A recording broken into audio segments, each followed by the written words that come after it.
We grow up with a very simple belief. Life is meant to be happy.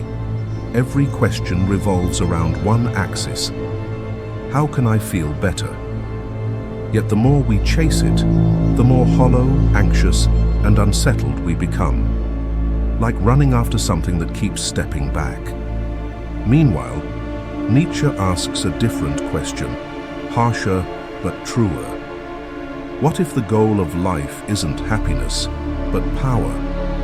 Not power to dominate others, but power to upgrade yourself, so that each year you look back and see a version of you that's deeper, more capable, more real. This video wasn't made to soothe you. It's a provocation. Don't look for happiness, look for strength. And if you stay until the end, you'll see why the more you chase happiness, the emptier you feel.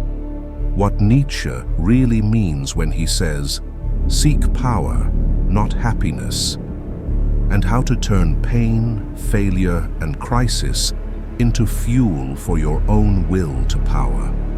You can turn the video off right now and keep living the same way. But if you stay, there's a good chance you won't look at your life and your suffering the same way again. Number 1.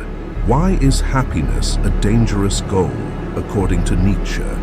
When you ask yourself, what do I really need in the end? The familiar answer will likely appear, I just want to be happy. It sounds harmless, like a small and sweet wish. But through Nietzsche's eyes, that sentence is already a sign of a life drifting off course. The problem with worshipping happiness is that once you place it at the very top, you're forced to build your whole life around one principle. Avoid pain, avoid risk, avoid friction. You choose a stable job over one that pressures you, but ignites something inside you. You choose silence over speaking your mind, simply because you don't want to rock the boat. You call it peace. Nietzsche calls it a subtle form of weakness. Deep down, that kind of craving for happiness isn't love for life. It's fear of life, fear of suffering, fear of loneliness, fear of being hurt, fear of losing control. Happiness becomes an anesthetic. As long as it doesn't hurt, any kind of living will do. Modern psychology has a concept that closely matches this. The hedonic treadmill. The more accustomed you become to comfort, the more stimulation you need to feel the same way again. But when the drug wears off, you fall right back onto the same empty ground. Nietzsche looks at that cycle and sees a slave mentality, a kind of person who keeps asking, does this make me feel good? Instead of, does this make me stronger, better?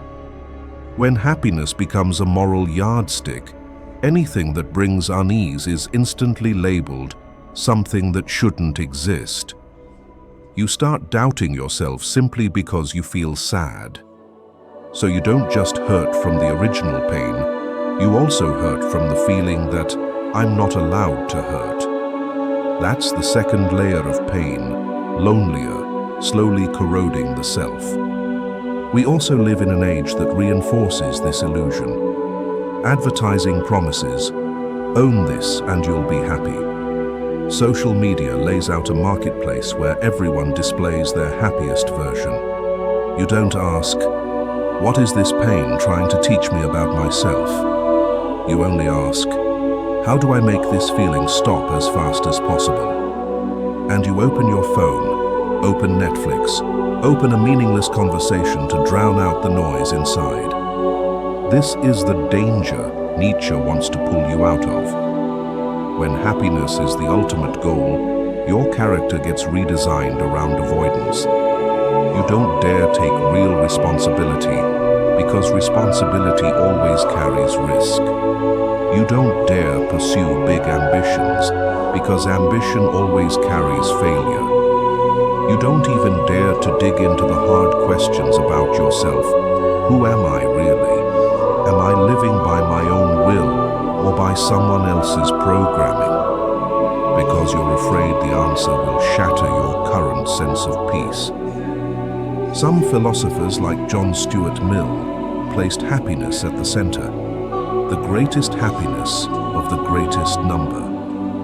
But Nietzsche wrote in Twilight of the Idols, "Man does not strive for happiness. Only the Englishman does that."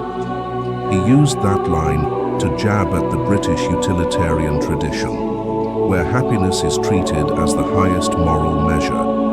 It also highlights his idea that a society whose moral standard is "don't make anyone uncomfortable" can easily become a herd that flattens everything, cutting down anything sharp, dangerous, or different, just to keep the surface of emotions smooth.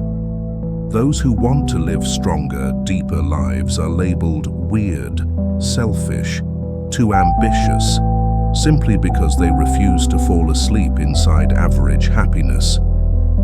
Look back at your life. How many times have you turned down an opportunity just because it felt too stressful, too exhausting, too risky? How many times have you stayed silent to keep the peace, even when it felt like betraying yourself? How many times have you talked yourself into "this is enough," while deep down you knew you were shrinking to fit your fear? If a specific moment just flashed through your mind, try sharing it in the comments.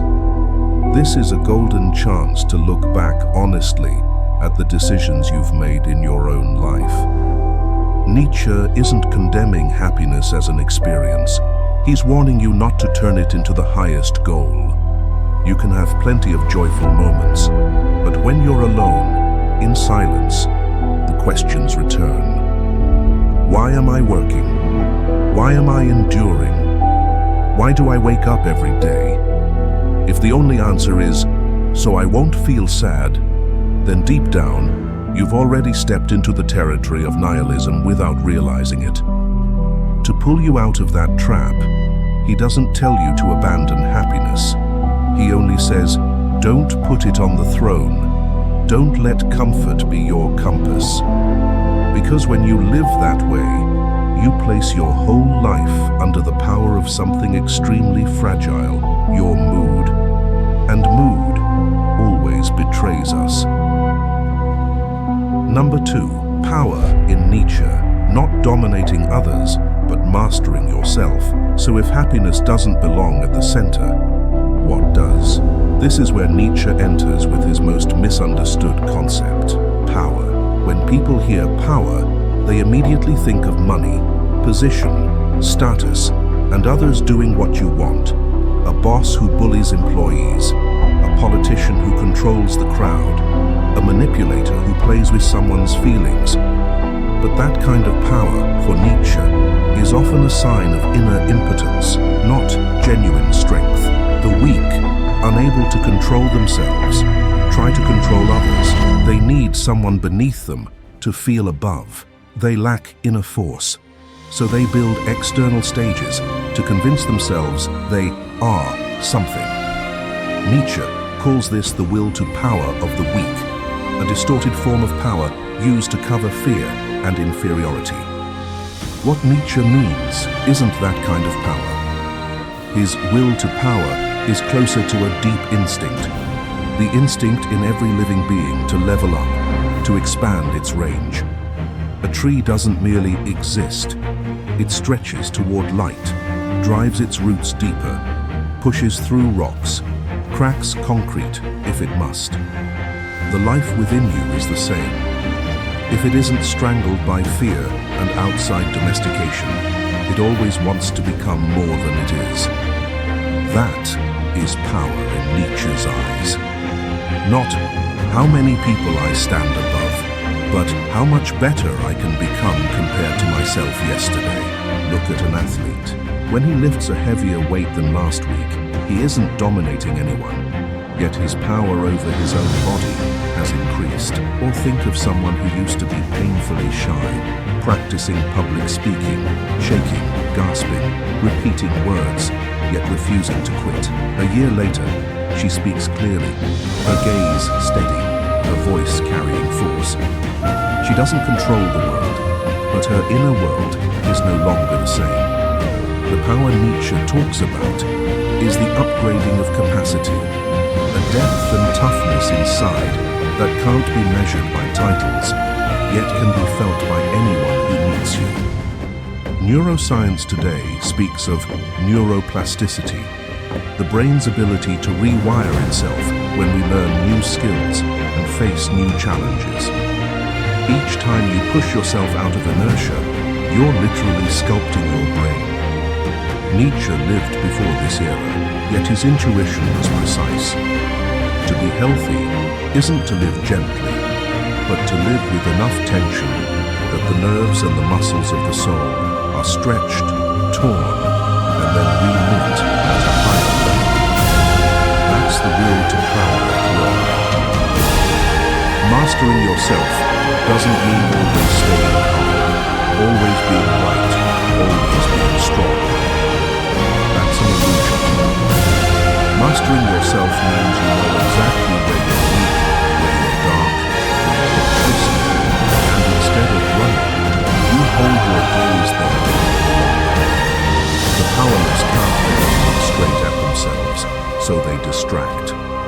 The powerful can sit alone in a quiet room, face fear, shame, and the darker impulses within and whisper, "All right, I'm going to work with you." Gradually, you build discipline within yourself. You make your lazy parts work, make your panicked parts stand still, make your lower desires submit to a higher standard. Then you don't need to call yourself a king. You already are a king on your own territory. Here, Nietzsche is close to many other traditions, yet he takes a very different path. Buddhism speaks of understanding the mind to be freed from suffering. The Stoics speak of self-control as a virtue. Focus only on what you can control. Nietzsche is more radical. He doesn't just want you to control yourself so you suffer less. He wants you to use that self-mastery as a launchpad to become a kind of person who has never existed before. In Nietzsche, self-control isn't sitting still and accepting. It's forging inner force so you can dare to create your own fate. A clear sign of someone living by the will to power is how they respond to their own weakness. The weak meet failure and rush to blame. Circumstances, other people, fate. Those with inner force, even in its earliest form, ask instead, in this failure, what part of me needs improvement? They don't abuse themselves, and they don't pamper themselves either. They look at themselves like a warrior in training. This part isn't strong enough, train more. Over time, that mindset turns every experience into practice. Interestingly, when you focus on this kind of power, external power sometimes comes as a byproduct. You may be respected more, entrusted with more responsibility, but Nietzsche would remind you, those things are secondary. What matters isn't how many people admire you, but whether, if everything external disappeared tomorrow, you'd still have enough strength to start again. And here's a secret very few people admit. At first, your emotions will get worse. You'll see yourself as weaker than you thought. You'll see how many years you've spent avoiding, shrinking, acting cowardly. You'll see the dark corners you've carefully hidden. Your ego will feel offended. But right in that moment, Nietzsche would say, good. For the first time, you're not using happiness as anesthesia. You're opening the door for a different kind of power to enter. From here, your central question begins to change. It's no longer, how can I feel better right now? But how can I become better in 1 year, 3 years, 10 years? That question leads to entirely different choices. The work you dare to take on, the people you dare to stand beside, the experiences you dare to enter. And then the things most of the world calls suffering. Stress, exhaustion begin in your eyes to feel like the obvious price of a life lived to its fullest. Number 3, how Nietzsche chooses goals. But to level up, you need something very concrete. A goal. A goal heavy enough to force you to become a different version of yourself if you want to reach it. Before we talk about resistance, pain, and failure, Nietzsche makes you answer a harder question. What game are you playing? Most of us don't truly know what we want. We just copy and paste.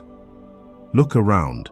People feel secure because they're wealthy, so you want to be rich too. People want fame, so you want the spotlight around you as well. Goals become a pre-made social template, and we simply fill our name into it. But there's a problem. Those goals weren't designed for you, for the architecture of your soul, your wounds, your potential, your depth. They're average goals for an abstract person. Nietzsche doesn't care about the abstract person. He asks bluntly, for what purpose humanity is there should not even concern us. Why you are here, that you should ask yourself. And if you have no ready answer, then set for yourself goals, high and noble goals.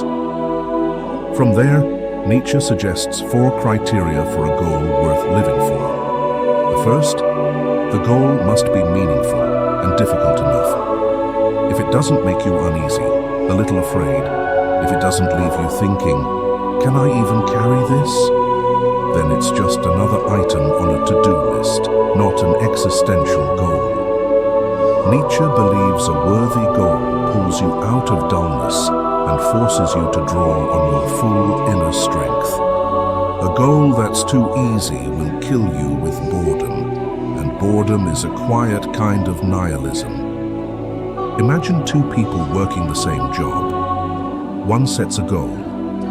As long as I can get by and not get fired. The other sets a goal. In 5 years, I will become one of the sharpest people in this field, in a direction that truly feels meaningful to me. They walk into the same office, but they live in 2 different worlds.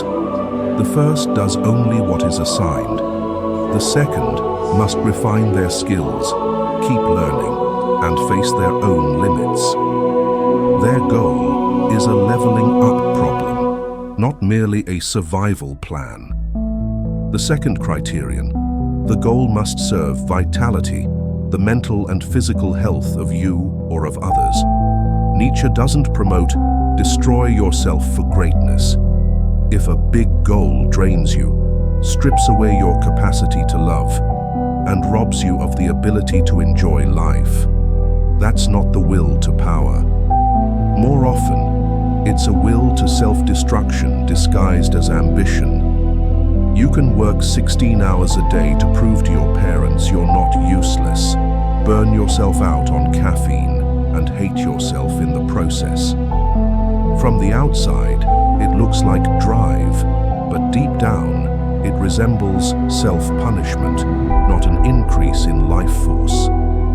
Nietzsche stands with goals that make you more alive and healthier, not merely bigger.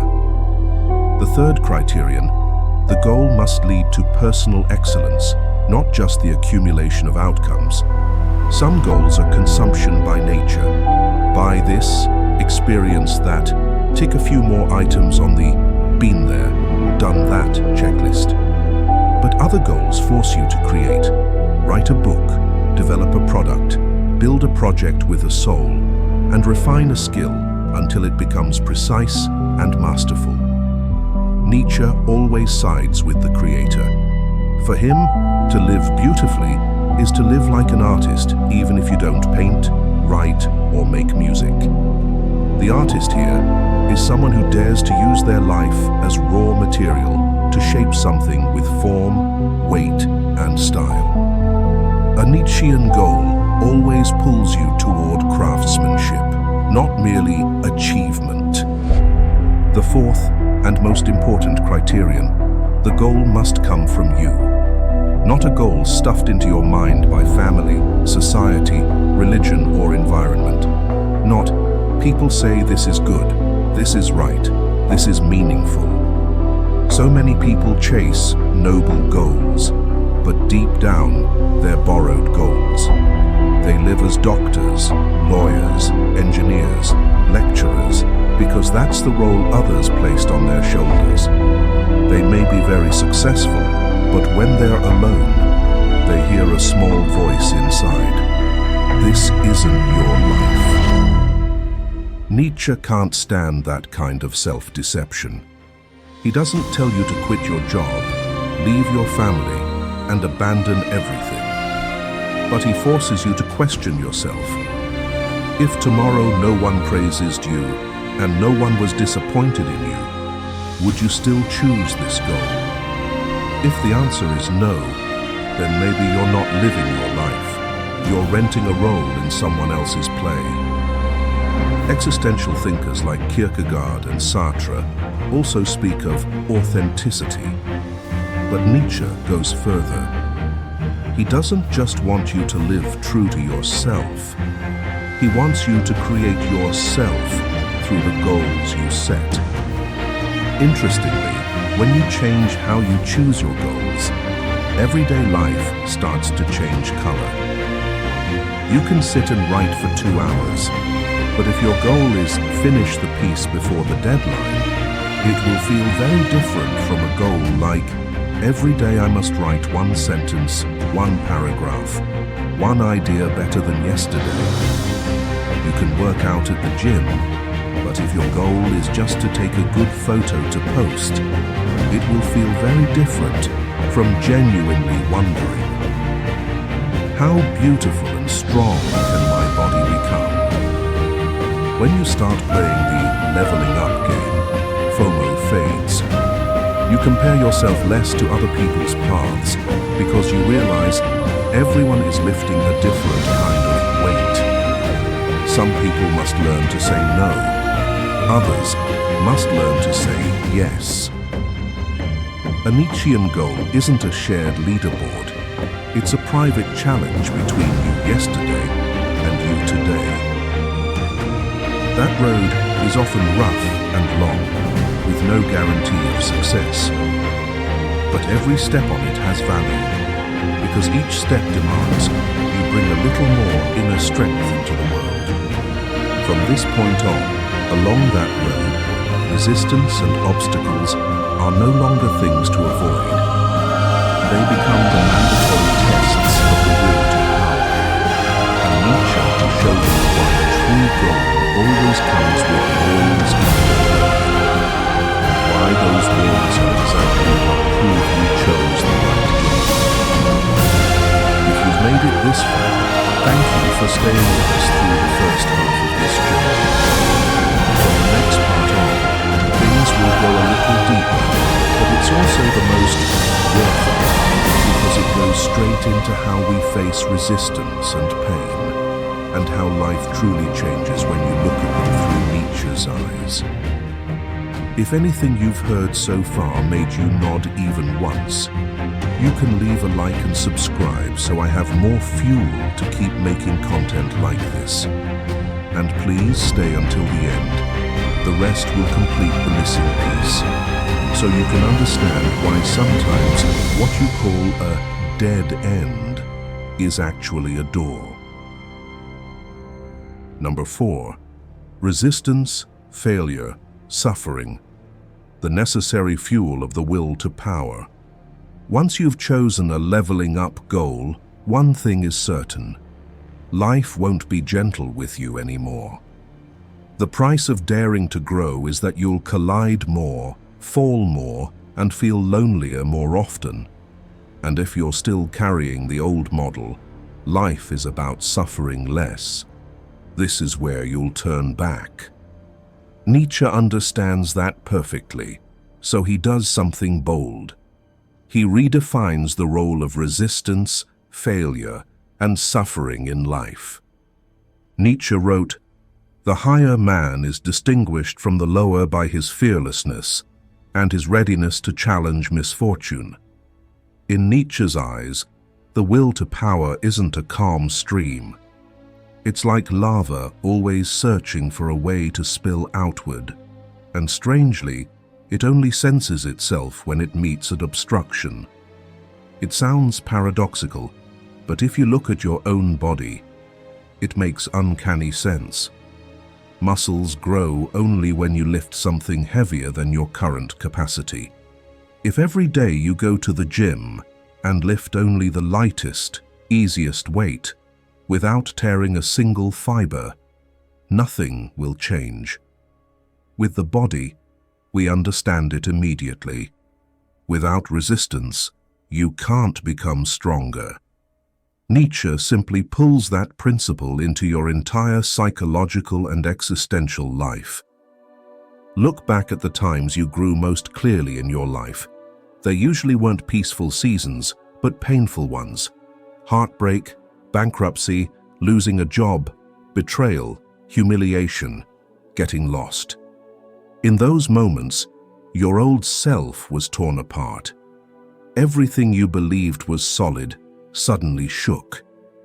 But isn't it true that now, when you look back, you realize that without those upheavals, you couldn't have become who you are today, a person more mature, more grounded, more profound?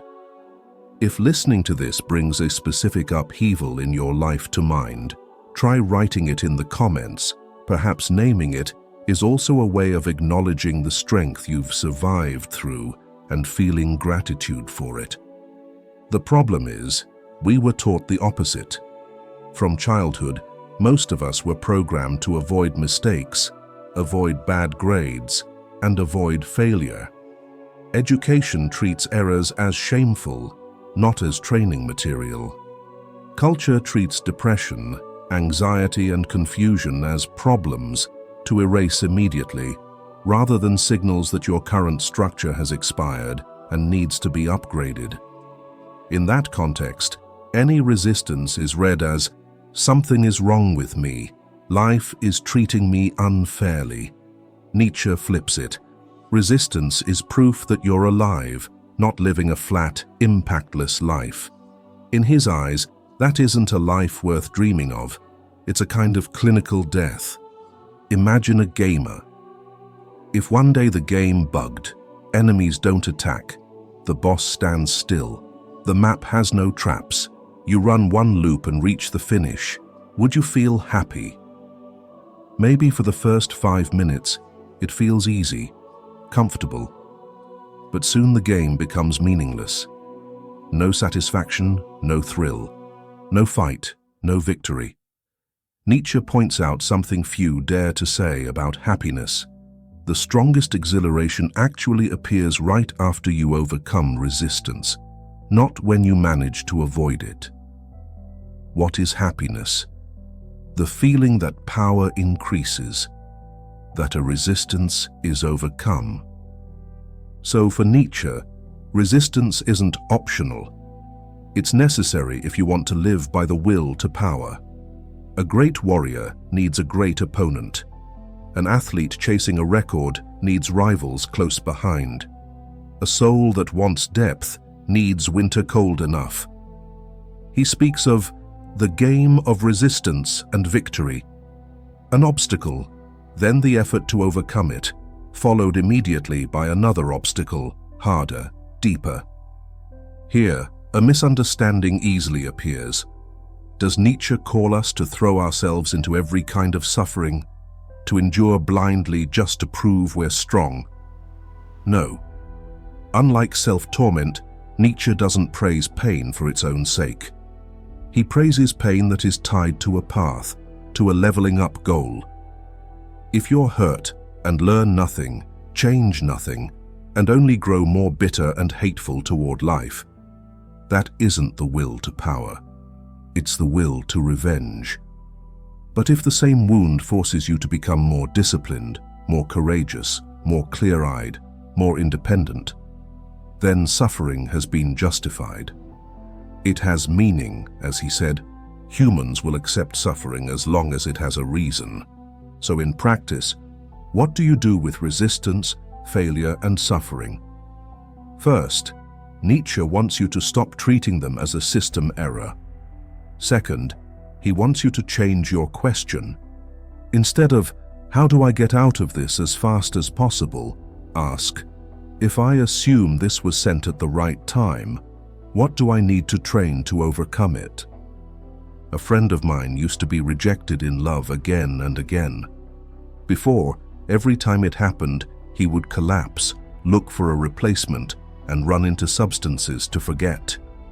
But after repeating the same kind of breakup many times, he began to examine himself. How had he clung? How had he neglected himself? This resistance was pointing straight at the kind of person he couldn't keep being if he wanted to love differently.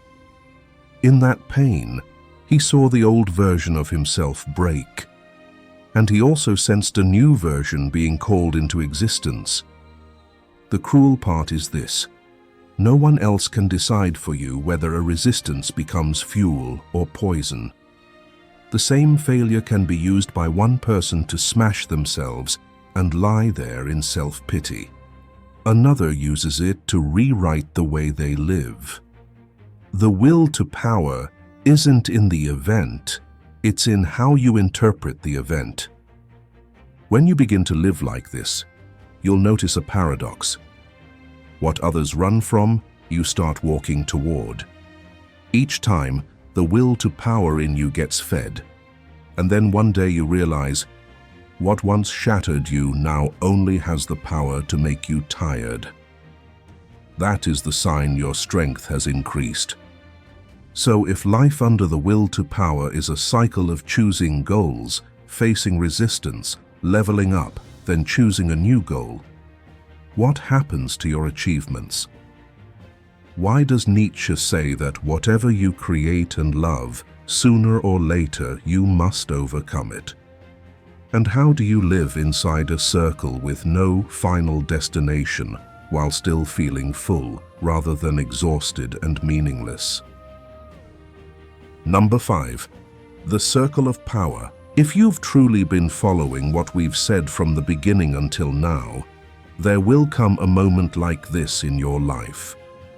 After a long period of wrestling with a goal and enduring every trial, you finally touch something real.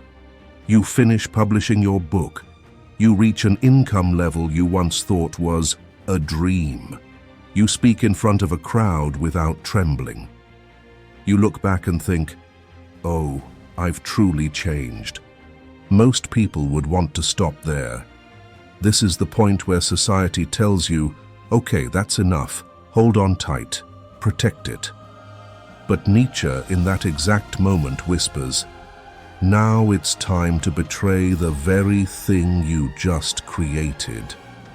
It sounds both ruthless and confusing. Why betray it? Because for Nietzsche, achievement isn't a destination, it's a staircase. Every goal you reach is only a step that lets you stand higher and see farther. If you cling to it, build a home on it, worship it, you immediately turn it into your new ceiling. What was the peak yesterday, if you hold on to it, becomes the limit today. He writes, "Whatever I create and however much I love it, soon I must oppose it and my love. Thus my will wills it." That is the voice of the will to power. It does not allow you to freeze yourself into any shape, no matter how beautiful that shape once was in your dreams. Look at an athlete's body. He can't train forever with the same program that produced his old results. If he keeps clinging to what used to work, he will hit a plateau. The body adapts and stops growing. To get stronger, he must change the plan, change the method, even abandon movements he once took pride in. The inner life is the same. Ways of thinking, value systems and behavioral habits that once helped you survive, once helped you climb to a new level, will at some point become cramped. If you don't dare to question the very things that once saved you, you'll get trapped inside an old, good version of yourself. We often imagine a final period, an endpoint for anxiety, effort, and inner struggle. Nietzsche tears that story apart. He sees life as a circle of power. Choose a goal, meet resistance, level up, reach the goal, then choose a new goal, higher, deeper. This circle has no ideal stopping point like, from here on, I can simply enjoy the results. He writes that the will to power is without final goal, unless the joy of the circle is itself a goal. There is no ultimate destination, unless the very joy of continually overcoming yourself becomes the goal. Power, for him, does not lie in a list of achievements. It lies in capacity. Each time you have become something, you remain willing to go farther than that very thing. Someone who was once poor and then becomes well off, if they stop at keeping things safe, they've only gone halfway. The other half is this: now that I'm no longer haunted by survival, do I still dare to do something risky, deep, and truly creative? So what does living inside the circle of power mean in real life? It doesn't mean denying, belittling, or destroying what you've achieved. You can love your results, cherish them, and enjoy them. But at a deeper level, you know, this is only a temporary shape of me. I need a new goal. And so, quietly, you begin preparing for the next question. Look at a true teacher. They may be an expert in their field, respected and well known. But if you stay close, you'll notice they are always learning. They don't use old glory to avoid what they don't know yet. They don't let the label, "I'm an expert," chain them to always being right. They allow themselves to be less informed in new territories, clumsy in new games, awkward in new skills. They accept a temporary drop in rank to open a new circle of power. That is Nietzsche's spirit. Never allow any version of yourself to become a permanent prison. At a deeper level, Nietzsche connects this circle to the idea of eternal recurrence. If one day a demon asks you, "Are you willing to live this very life again, with all its suffering, all its happiness, all its failures, all its victories, repeated endlessly?" A person who lives only to reach an endpoint would collapse under that question. But the person who lives by the circle of power would accept, if all that suffering is the price of continuing to level up like this, then yes. Hearing this, you might feel tired. So there's never any rest. Nietzsche doesn't forbid rest. But in his worldview, rest is like resting between sets in weightlifting, not going home, turning off the lights, and never returning to the gym. There are seasons when you move slowly, even stand still, but deep inside, the question of the next circle still burns quietly. The circle of power, understood correctly, is the only way to turn each phase into a meaningful chapter. In this chapter, you learn endurance. In the next, you learn love. In another, you learn letting go. There's a chapter where you learn to lead, and a chapter where you learn to step back. And above all, it makes one question more important than any success checklist. What am I holding on to today out of fear of losing it, when I should be beginning to overcome it? Number 6. Why does seeking power help you stop hating life? Nietzsche once wrote, "Human beings do not renounce suffering. They even seek it as long as they can find meaning in that suffering." The problem is this: you don't know what all of it is for. When suffering isn't tied to any path, it becomes acid.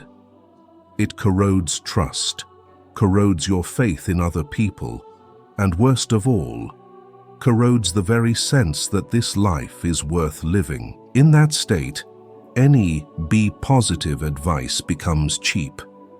You don't need someone to tell you it will be okay. You need a reason not to throw everything away. And this is where many religious, philosophical, and political systems step in and promise you one thing: a true world. This world where you suffer, where you are treated unfairly, where you feel alienated, is only a waiting room. True happiness, true justice, true reward lie elsewhere. In heaven, in nirvana, in some future society, on some day of liberation. You only need to believe, endure, and live smaller. Nietzsche rejects that solution. He sees the cost. The concept of an other world was invented to belittle this world. When you believe in a perfect afterlife, you more easily accept a distorted this life. Suffering is no longer transformed. It is frozen in hope. In contrast, Nietzsche proposes another stance, more violent, more beautiful, harder to swallow. Amor Fati, Latin for love of fate, not enduring, not reluctantly accepting, but this. If this is my life, I embrace it, both the light and the dark. Instead of dreaming of another reality, he dares you to say yes to the life you have been given, with all its wounds, unfinished things, and losses. Amor Fati doesn't tell you to like suffering. It tells you, stop thinking you were born into the wrong place. Stop waiting for a kinder life elsewhere. This life, with all its dirty games, flawed people, and hard falls, is the material you have right now to prove who you are. When you begin living by the will to power, suffering is no longer proof that this life is wrong. You stop asking, why is life doing this to me, and shift to, what can I do with what is happening to me? The difference sounds small, but it is the border between victim and creator. The victim sees life as a cruel screenwriter. The creator sees life as a chaotic storehouse of materials, and sees themselves as the one holding the knife, the hammer, the brush. When do you know you're crossing from one side to the other? When, in the middle of a crisis, you can still hold one small question in your mind. How do I get through this? You may still be exhausted. But another thought appears. Maybe this fall is the stepping stone to a brighter future. Seeking power, in Nietzsche's sense, gives you a reason to stop hating life. And in that very moment, nihilism begins to retreat because you no longer stand outside life to judge it. You step in and you begin to resonate with it. If you've come this far, you may feel something. Your problem was never only how to feel less sad, but what kind of person do I want to become when I look back on this entire life?